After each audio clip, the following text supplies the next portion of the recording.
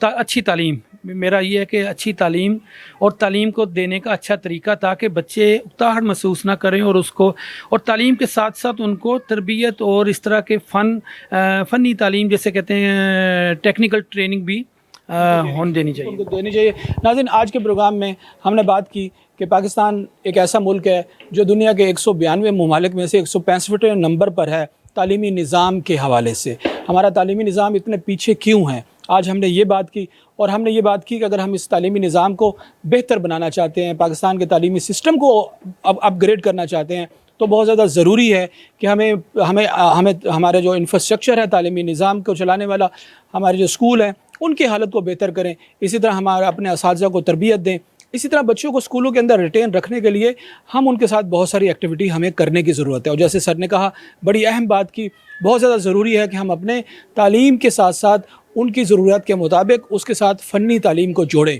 ہم بچوں کو سکلز دیں تاکہ بچے وہاں پر پڑھیں, سیکھیں اور آنے والے وقت میں پاکستان کا نام روشن کر سکیں. ناظرین, پروگرام کا وقت ختم ہوتا ہے. اپنے میزبان سلطان محمود کو اجازت دیجیے گا. میرے پروگرام کا نام میرے دیس کے اثاثے ہیں, اور ہم انشاءاللہ امید رکھتے ہیں کہ یہ اثاثے, یہ بچے, یہ نظام آنے والے وقت میں پاکستان کو روشن کرے گا. ناظرین, مجھے اجازت دیجیے گا, اپنے میزبان سلطان محمود کو. اللہ حافظ.